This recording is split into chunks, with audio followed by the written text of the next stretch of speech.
ان کا گھر وہاں قریب میں تھا، اپنی بیوی کے پاس دوڑتے ہوئے آئے، کہا بیگم گھر میں کچھ ہے کھانے کے لیے؟ مجھے حضور کی بھوک دیکھی نہیں جا رہی ہے۔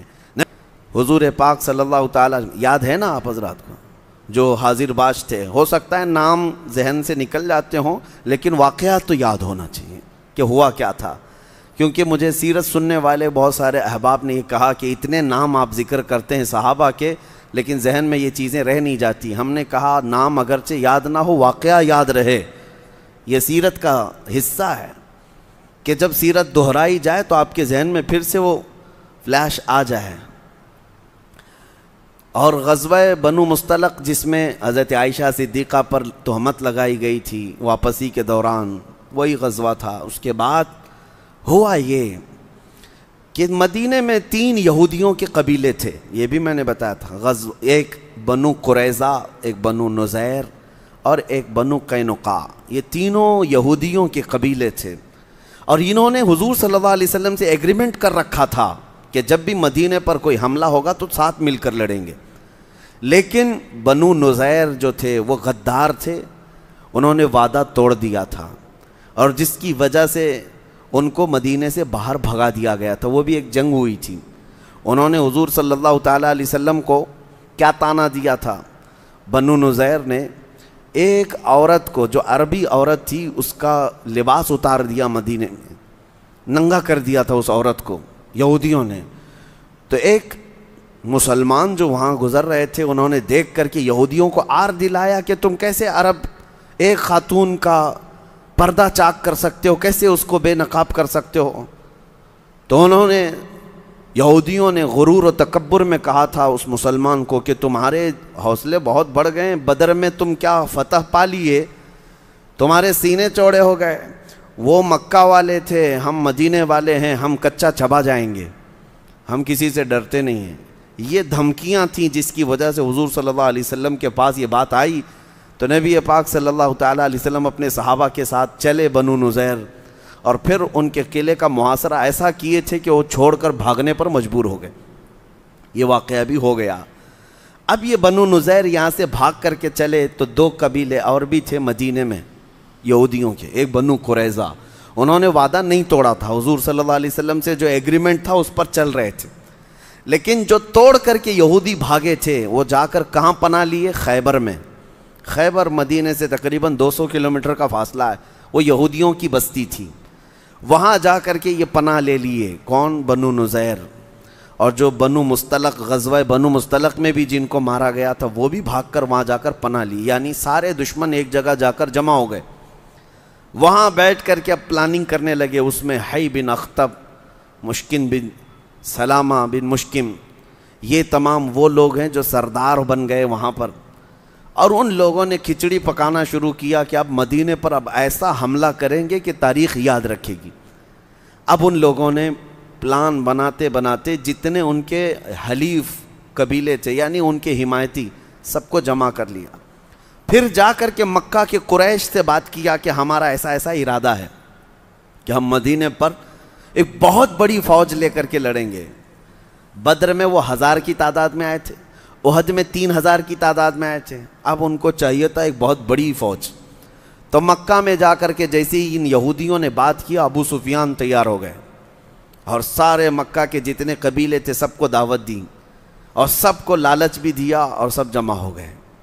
اور پھر اس کے بعد یہ یہودی اور مکہ کے قریش دونوں مل کر کے بنو غطفان ایک قبیلہ ہے نجد کا، ان کے پاس گئے اور کہا خیبر کی جتنی آمدنی ہوتی ہے کھجوروں کی، آدھا مال تمہیں سال میں دے دیا جائے گا، جنگ میں ہمارے ساتھ شریک ہو جاؤ۔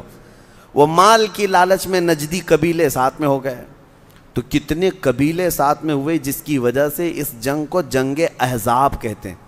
حزب جو ہے جماعت کو کہتے ہیں، احزاب بہت ساری جماعتیں، اور یہ کل ملا کر کے 10,000 کی تعداد ہو گئی، 10,000 کی تعداد۔ اور مدینے میں صحابہ کتنے تھے اس وقت؟ مشکل سے 2,000 صحابہ اکرام، بلکہ اتنی بھی تعداد نہیں تھی۔ اب 10,000 کا ایک لشکر جرار لے کر وہ مدینے پر چڑھائی کرنے کے لیے آ رہے ہیں، اس میں قریش بھی ہے، بنو غطفان بھی ہے، یہودی قبیلے بھی ہیں، سب کے سب ہیں۔ اب نبی کریم صلی اللہ تعالیٰ علیہ وسلم نے مدینہ طیبہ میں صحابہ کو بلایا اور مشورہ کیا کہ کیا کرنا چاہیے۔ تو صحابہ اکرام اپنے اپنے مشورے پیش کیے کہ بدر میں ایسا ہوا تھا، احد میں ایسا ہوا تھا۔ تو حضرت سلمان فارسی رضی اللہ تعالیٰ عنہ نے عرض کیا، یا رسول اللہ صلی اللہ علیہ وسلم، اگر اتنی بڑی فوج مدینے میں گھس آئے گی اور ہم مدینے میں رہ کر مقابلہ کریں گے تو بہت سارے گھر ٹوٹیں گے، بہت سارے شہری چیزیں خراب ہوں گی، اس لیے مدینے میں آنے کی اتنی بڑی فوج داخل ہونے کے لیے ایک ہی راستہ ہے، باقی سب تینوں طرف سے مدینے میں گھر بنے ہوئے تھے، کھجوروں کے باغات تھے، ایک ساتھ فوج نہیں داخل ہو سکتی تھی، ایک جگہ مدینے کا کھلا راستہ تھا جہاں سے یہ مدینے میں گھس سکتے تھے۔ حضرت سلمان فارسی نے عرض کیا، اس راستے پر ہم ایک لمبی خندق کھود دیتے ہیں تاکہ ان کی فوج یہ خندق کو کراس کر کے نہ آ سکے۔ ایک بہت بڑا گڑھا کھودنا تھا۔ اب وہ گڑھا کھودنے کے لیے حضور صلی اللہ تعالیٰ علیہ وسلم تیار ہو گئے، کہا کہ یہ مشورہ بہت اچھا ہے۔ اب پھر یہ سخت جاڑوں کا، سخت سردی کا موسم تھا، صحابہ اکرام کو لے کر حضور صلی اللہ تعالیٰ علیہ وسلم آئے۔ 1 مہینے تک وہ خندق کھودی گئی ہے، 1 مہینے تک، اور اس میں حضور صلی اللہ تعالیٰ علیہ وسلم نے 10-10 گز ایک ایک صحابی کو بانٹ کر کے دیا تھا کہ تم 10 گز کھودو گے، تم 10 گز کھودو گے، اور خود نبی پاک صلی اللہ علیہ وسلم نے اپنے ہاتھ میں بھی کدال لے کر کے اس خندق کو کھودا، صحابہ کو حوصلہ دینے کے لیے، ہمت دینے کے لیے۔ صحابہ کہتے ہیں کہ اس کی دھول سے حضور صلی اللہ علیہ وسلم کے جسم پر پوری تہ جمع ہو گئی تھی جب خندق کھودی جا رہی تھی، اور کئی دن کے فاقے تھے۔ نبی کریم صلی اللہ تعالیٰ علیہ وسلم اس غزوے، اس کو غزوہ خندق بھی کہتے ہیں اور غزوہ احزاب بھی، اس کا ذکر پورا قرآن پاک میں سورہ آئی ہے، سورۃ الاحزاب، پوری سورہ موجود ہے 21ویں پارے کے اخیر میں۔ اب یہ خندق جب کھودی جا رہی تھی، اتنی لمبی اور اتنی چوڑی خندق ہے یہ کہ عرب کا بڑی نسل کا گھوڑا، تیز دوڑنے والا گھوڑا بھی چھلانگ لگا کر کے اس خندق کو پار نہیں کر سکتا تھا، اتنی چوڑی اور اتنی گہری اور اتنی لمبی خندق۔ یہ کھودنے کے وقت میں کئی معجزے بھی پیش آئے میرے آقا صلی اللہ علیہ وسلم کے۔ جنگ تو اپنی جگہ پر ہے، لیکن حضور اکرم صلی اللہ تعالیٰ علیہ وسلم کے کمالات، ایک پتھر اتنا بڑا آ گیا کہ صحابہ سے وہ ٹوٹتا نہیں تھا۔ صحابہ آئے بارگاہ مصطفیٰ صلی اللہ علیہ وسلم میں، عرض کرتے ہیں، یا رسول اللہ صلی اللہ علیہ وسلم، یہ پتھر ہم میں سے کسی سے ٹوٹتا نہیں ہے۔ حضور اٹھے، اس وقت سرکار صلی اللہ تعالیٰ علیہ وسلم اٹھے، صحابہ کہتے ہیں ہم نے دیکھا حضور کے پیٹ پر پتھر بندھے ہوئے تھے۔ پتھر اس لیے باندھے جاتے تھے کہ مضبوط پیٹ کو باندھنے سے بھوک بار بار نہیں لگتی تھی، ورنہ پیٹ خالی رہے، کھلا رہے تو بھوک کا احساس زیادہ ہوتا ہے، تو وہ شدید انداز میں ٹائٹ پتھروں کو رکھ کر کے پیٹ پر باندھ لیتے عرب کہ بھوک کی شدت کا احساس نہ ہو۔ صحابہ کہتے ہیں 2 پتھر حضور اکرم صلی اللہ علیہ وسلم پیٹ پر باندھتے تھے، ورنہ آپ لوگ یہ ہمیشہ سنتے آئے نا کہ پیٹ پر پتھر باندھنا، کیا ہے پیٹ پر پتھر باندھنا؟ یہ اس لیے کہ بھوک کا احساس نہ ہو، پیٹ ٹائٹ بندھا رہے گا۔ حضور اٹھے اور نبی پاک صلی اللہ علیہ وسلم تشریف لائے اس جگہ پر جہاں یہ پتھر کی چٹان تھی جو کسی سے نہیں ٹوٹتی تھی، اپنے ہاتھ میں کدال لیا نبی پاک صلی اللہ علیہ وسلم، اور اللہ اکبر کہہ کر اس کو مارا تو ایک آگ جیسی روشنی نکلی۔ حضور پاک نے الحمدللہ کہا، پھر دوبارہ اٹھا کر اس پر مارا، پھر ایک روشنی نکلی، الحمدللہ کہا۔ تیسری مرتبہ جب نبی پاک صلی اللہ علیہ وسلم نے کدال ماری تو چنگاری تو نکلی، صحابہ کہتے ہیں وہ پتھر کی چٹان ریت کی طرح پھٹ کر کے ختم ہو چکی تھی۔ اب صحابہ سے حضور ارشاد فرماتے ہیں، جب میں نے پہلی ضرب لگائی، پہلی مار ماری اس پر، تو میں نے ملک شام فتح ہوتے ہوئے دیکھ لیا ہے۔ دوسری مرتبہ میں نے ضرب لگائی تو ملک یمن کو فتح ہوتے ہوئے دیکھ لیا ہے۔ تیسری مرتبہ ضرب میں نے لگائی تو ایران، عراق، بلکہ دنیا کے کونے کونے تک اسلام کو پہنچتے ہوئے دیکھ لیا ہے۔ حضور اکرم صلی اللہ علیہ وسلم مدینے میں خندق کھودتے وقت ہی یہ بشارت دے رہے تھے کہ اسلام وہاں تک جا چکا ہے، یمن فتح ہوا، عراق فتح ہوا، شام فتح ہوا۔ یہ دور عمر فاروق میں جو فتح ہوا الحمدللہ آج تک اسلام کے دائرے میں ہی موجود ہے۔ حضور نے اس وقت فتح کی بشارت دی تھی۔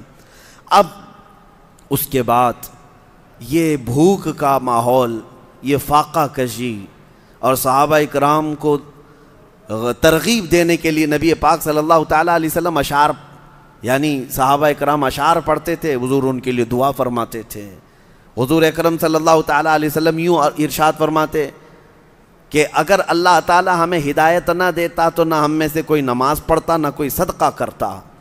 اور صحابہ کرام اس پر جواباً عرض یہ کرتے کہ مولا تبارک و تعالیٰ کا ساری نعمتوں کا شکر ایک جگہ اپنے حبیب کا پڑوسی بنایا یہ شکر اور ہے.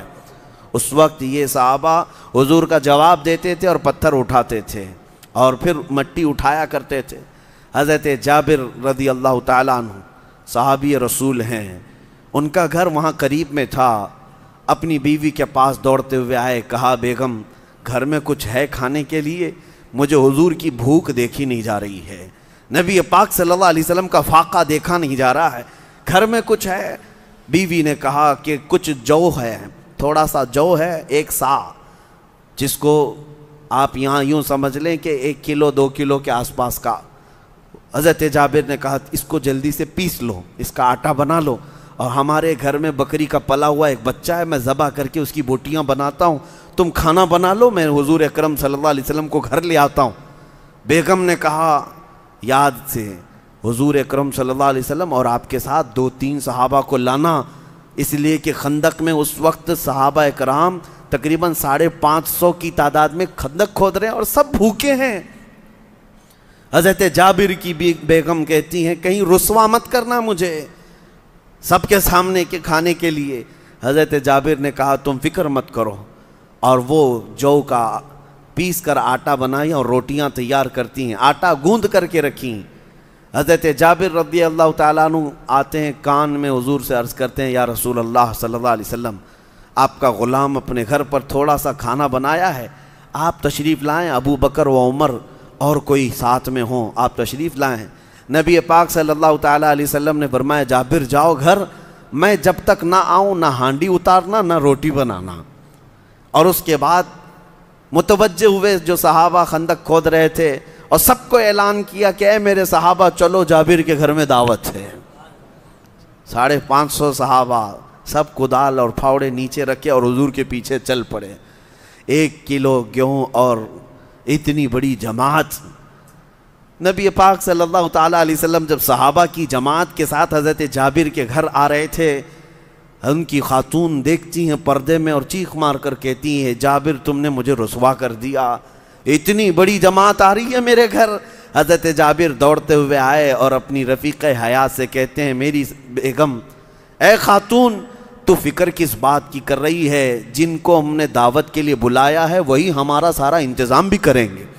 ہمارے گھر اپنا کھانا کون سا ہے، جو ملتا ہے وہ قدم مصطفیٰ کی برکت سے ملتا. حضور اکرم صلی اللہ علیہ وسلم تشریف لائے اور حضرت جابر کے گھر گوندھا ہوا آٹا رکھا تھا، اس میں اپنا لعاب پاک لگایا، اور جو ہانڈی چڑی ہوئی تھی گوشت کی اس میں حضور پاک نے اپنا لعاب پاک لگایا. اور اس کے بعد آپ تشریف رکھیں، اور اس وقت گھر میں بیٹھنے کی جو جگہ تھی 10 لوگوں کے بیٹھنے کی جگہ تھی. صحابہ کرام کو حضور صلی اللہ علیہ وسلم بلاتے ہیں، خود دسترخوان پر بیٹھے. اب کہا کہ اب ہانڈی سے سالن نکالو، روٹیاں دیتی جاؤ. حضرت جابر کہتے ہیں ہم روٹیاں پروستے تھے اور ہانڈی سے سالن نکالتے تھے. 10 صحابہ کھاتے گئے. اس دن شام تک صحابہ کی تعداد 1000 کو پہنچ گئی، سب نے پیٹ بھر کر کھایا حضور اکرم صلی اللہ علیہ وسلم کے ساتھ. اور شام جب ہو گئی حضرت جابر کہتے ہیں ابھی میرے گھر میں روٹیاں بھی بچی ہوئی تھیں اور وہ ہانڈی ابھی بھی سالن سے جوش مار رہی تھی، جو کہ تو موجود تھی. یہ برکت بلکہ یہ معجزہ رسول کریم صلی اللہ تعالیٰ علیہ وسلم کا ہے. کل جہاں ملک اور جو کی روٹی غذا، اس شکم کی قناعت پہ لاکھوں صلاح. تم نے حضور اکرم صلی اللہ علیہ وسلم کے فاقوں کو دیکھا ہے، لیکن جب وہ کسی کو کھلانے پر آئے تو 1 کلو گیہوں میں پوری قوم کو بھی کھلا دیں. حضور پاک صلی اللہ تعالیٰ علیہ وسلم کو اللہ تعالیٰ نے یہ تصرف عطا کیا ہے.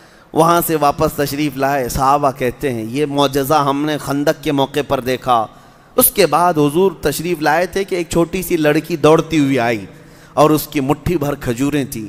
حضور پاک صلی اللہ علیہ وسلم نے پوچھا کہ بیٹی کیا ہے؟ اس لڑکی نے کہا میری اماں نے ہمارے ابا کے لیے کچھ ناشتے کی کھجوریں بھیجی ہیں، اتنی کھجوریں گھر میں مل گئی تھیں، ہمارے والد آپ کے ساتھ خندق کھود رہے ہیں. حضور پاک صلی اللہ علیہ وسلم نے فرمایا لاؤ کھجوریں. اپنی چادر نکالی اور بچھا دیا اور کھجوریں اس پر ڈال دیں. ایک چھوٹی سی لڑکی ایک مٹھی بھر جو کھجوریں لائی تھی, اب صحابہ سے کہا کہ آؤ ان میں سے کھجوریں کھا لو. اس وقت تقریباً 1100 صحابہ نے کھجوریں اس میں سے کھائی ہیں, ایک مٹھی بھر کھجوروں سے. یہ بھی معجزہ جنگ خندق کے موقع پر پیش آیا. بہت سارے لوگوں کو لگتا ہے یہ عقل میں آنے والی بات نہیں ہے. اگر تمہاری عقل میں آئے تو حضور کا معجزہ کیسے ہوگا؟ معجزہ کہتے ہی اسے ہیں جو عام آدمی کی عقل میں نہ آئے, عام آدمی کی سمجھ میں نہ آئے, یہ معجزات. اب اس کے بعد جنگ کی طرف ہم آتے ہیں. یہ خندق کھودی گئی, صحابہ اکرام رضوان اللہ تعالیٰ علیہ مجمعین تقریباً 2000 کی تعداد میں مدینہ طیبہ سے نکلے. کس وقت کہ مکہ کے کفار و مشرکین, قریش اور خیبر سے یہودی اور بنو غطفان, یہ بڑے بڑے قبیلے, سب کی سب جماعتیں مل کر مدینے پر جب چڑھائی کے لیے وہ نکلے تو قرآن پاک میں بھی موجود ہے, اس کا ذکر ہے. اذ جاؤکم من فوقکم ومن اسفل منکم وَإِذَا زَاغَتِ الْأَبْصَارُ وَبَلَغَتِ الْحَنَاجِرُ وَبَلَغَتِ الْقُلُوبُ الْحَنَاجِرُ وَتَظُنُّونَ بِاللَّهِ الظُّنُونَ. جب یہ بھاری بھرکم لشکر آ رہا تھا مدینے کی طرف تو دھول اڑتی ہوئی اتنی کہ کچھ نظر نہیں آتا تھا, اور ان کی آوازیں, ان کے چیخ و پکار, ان کے جھنڈے, صحابہ اکرام کے دلوں میں کچھ دیر کے لیے ہیبت آ گئی. قرآن میں ہے, اللہ فرماتا ہے کہ تمہارے دل تو حلق تک آ گئے تھے, بلغت القلوب الحناجر, اور تم کیا کیا گمان کرنے لگ گئے کہ کیا ہوگا, اتنی بڑی فوج آئی ہے. اب وہ خندق کے اس پار آ کر رک گئی.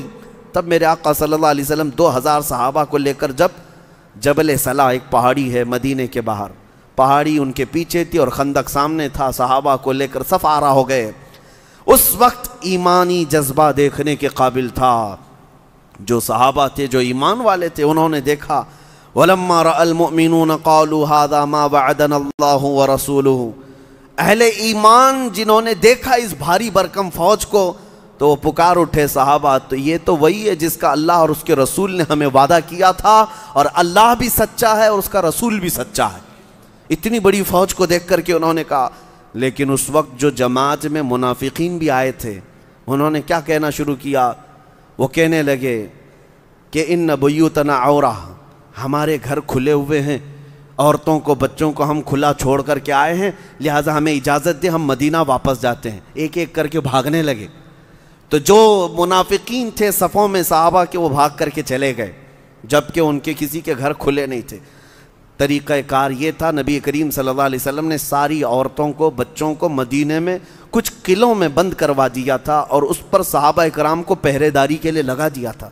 کئی صحابہ کو مدینے کے الگ الگ انداز پر مورچہ قائم کر کے حضور نے مدینے کی حفاظت پر بھی لگایا تھا, اور اپنا خلیفہ حضرت عبداللہ ابن ام مکتوم کو بنایا تھا. اور جب حضور اکرم صلی اللہ تعالیٰ علیہ وسلم یہاں تشریف لائے, مہاجرین کی جماعت میں اور انصار کی جماعت میں 2 صحابہ کو حضور نے سپہ سالار بنایا, علم دیا, جھنڈا دیا. یہ صحابہ اکرام آئے تھے, جنگ تو ہو نہیں رہی تھی, لیکن مکہ کے کفار اور دشمنوں کو جب یہ پتہ چلا کہ انہوں نے اتنی بڑی خندق کھود رکھی ہے, آمنا سامنا ہونا مشکل ہے. آپ کو بتاؤں کہ وہ پورے کفار پھیل گئے, اور مدینے کے اطراف 1 مہینے تک انہوں نے محاصرہ کر رکھا تھا. 1 مہینہ کیا ہوتا ہے, پورے مدینے میں حالت ایسی تھی کہ نہ کھانا پہنچ رہا ہے, نہ پانی پہنچ رہا ہے, کچھ نہیں ہے. اور ادھر صحابہ کا ایمان دیکھنے کے قابل تھا. سخت ٹھنڈیوں کے دن ہیں, اور حضور اکرم صلی اللہ علیہ وسلم کے ساتھ یہ صحابہ جمع ہوئے ہیں. اور اس وقت مجھے ایک روایت یہ ملی, رات کا وقت ہوتا تو ادھر گانے باجے, رقص, سرور, اور وہاں کبھی اونٹ ذبح ہو رہا ہے تو کبھی گائے بکریاں, اور اس کے کھانے کی لذت کی خوشبوئیں کفار و مشرکین کے خیموں سے آتی. 10,000 کا مجمع ہے, خوب کھا رہے ہیں, خوب ان کے ہاں کباب ہیں, بوٹیاں ہیں. جب وہاں سے کھانے کی بو آتی تھی, ادھر صحابہ کے پیٹ پہ پتھر بندھے ہوئے ہوتے, ایک کھجور پر پورا دن گزارتے تھے. لیکن ہم نے دیکھا کہ حضور اکرم صلی اللہ تعالیٰ علیہ وسلم ایک بار ان صحابہ سے پوچھتے ہیں کہ ان کے کھانوں کی خوشبو نے تمہیں پریشان کر رکھا ہے؟ صحابہ کا کیا ایمان تھا, کہتے ہیں یا رسول اللہ صلی اللہ علیہ وسلم, کھانے کے لیے اگر ہم آئے ہوتے تو ادھر ہوتے, ادھر نہ ہوتے. اے میرے آقا, ہم تو آپ کے صرف چہرے مبارکہ سے اپنی بھوک بجھا لیتے ہیں. جب شدت کی بھوک لگتی ہے, یا رسول اللہ ہم آپ کو دیکھتے ہیں بھوک کا احساس ختم ہو جاتا ہے۔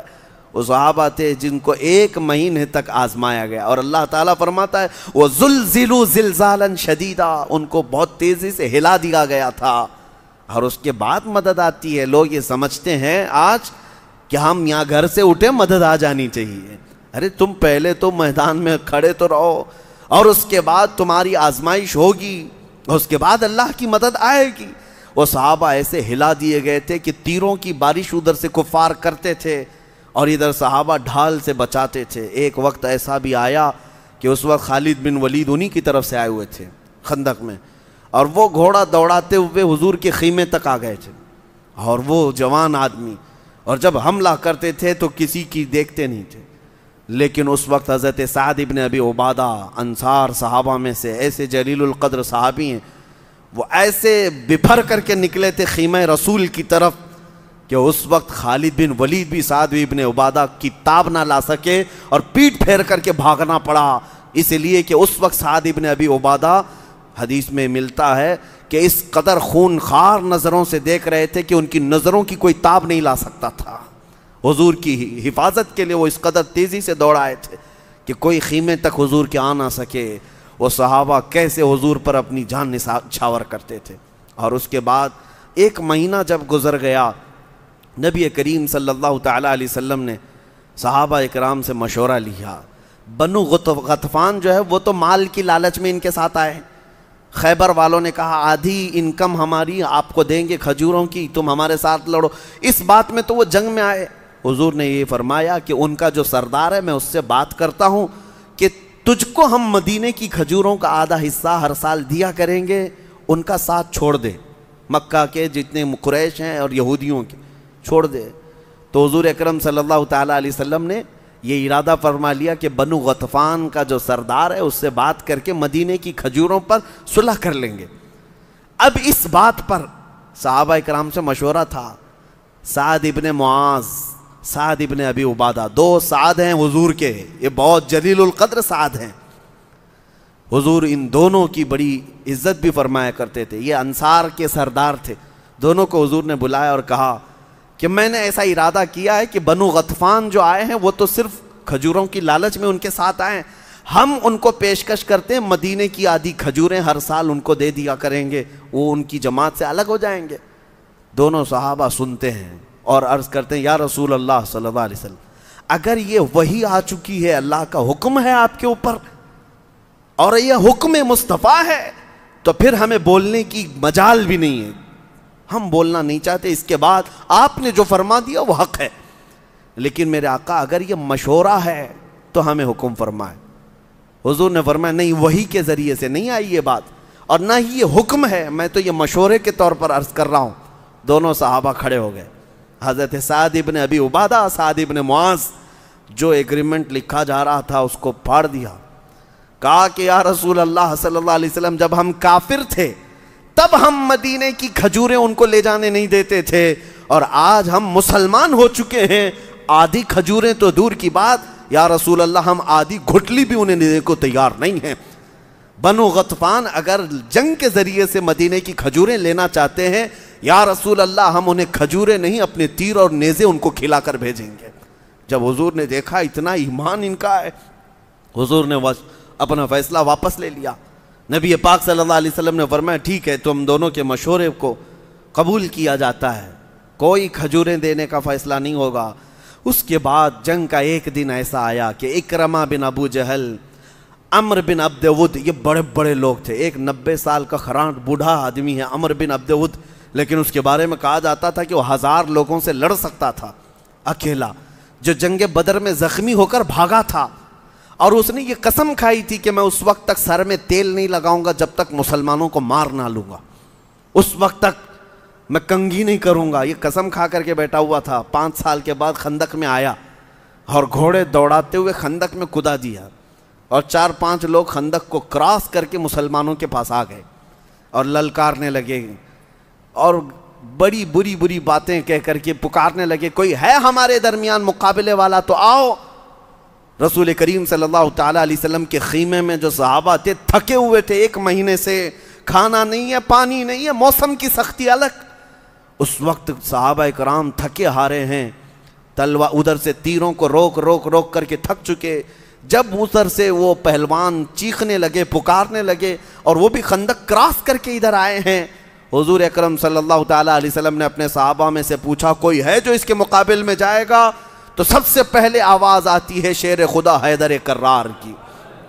علی ابن ابی طالب حاضر ہوتے ہیں بارگاہ مصطفیٰ میں، عرض کرتے ہیں یا رسول اللہ مجھے اجازت دیں. میرے آقا نے فرمایا تم نہ جاؤ علی اس کے سامنے، تم نہ جاؤ، میں نہیں چاہتا کہ تم جاؤ. حضرت علی نے کہا یا رسول اللہ ایک بار اجازت دیں، ایک بار اجازت دیں، اس پر میرا قرضہ باقی ہے. یہ بدر میں بھاگ کر گیا تھا اور یہ قسم کھا رکھا ہے کہ یہ اپنے سر میں کنگھی نہیں کرے گا اور تیل نہیں لگائے گا جب تک مسلمانوں کو مار نہ لے گا. آقا میں یہ چاہتا ہوں کہ یہ کبھی کنگھی نہ کر سکے اور کبھی تیل ہی نہ لگا سکے.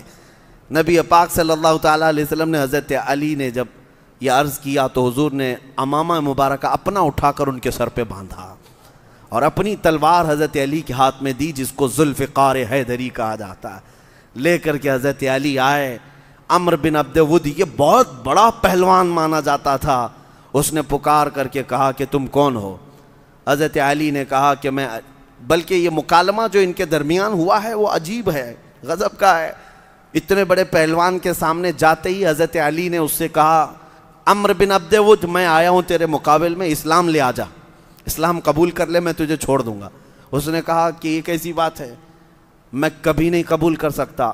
تو حضرت علی نے کہا پھر یا تو پیٹ پھیر کر چلا جا اگر اپنی زندگی چاہتا ہے. کہا یہ بھی نہیں ہوگا. اور اس نے پوچھا تو کون ہے؟ میری زندگی میں پہلی بار مجھے کوئی جنگ کے لیے بلا رہا ہے.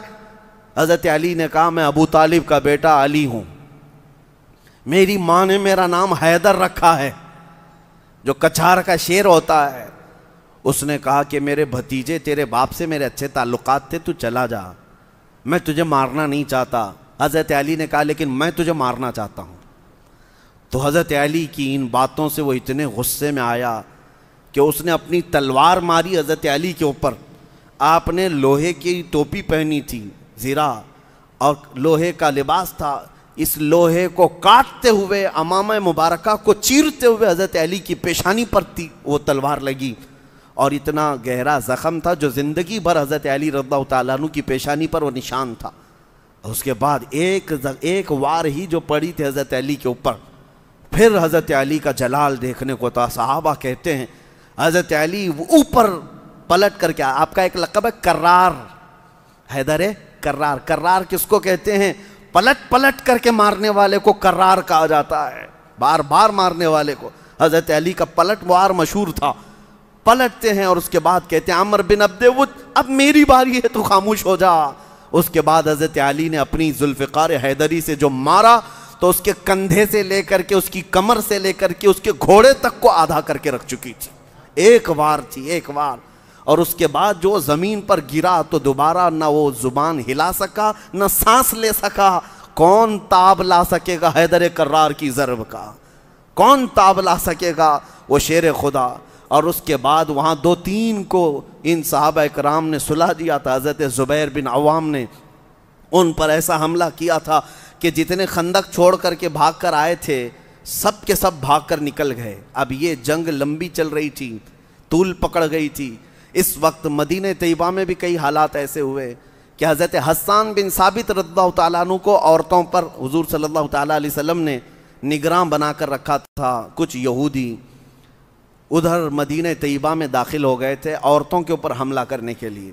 عورتوں کے اوپر حملہ کرنے کی غرض سے جب آئے تو حضرت صفیہ رضی اللہ تعالیٰ عنہ حضور کی پھوپھی ہیں، سگی پھوپھی ہیں، انہوں نے دیکھ لیا.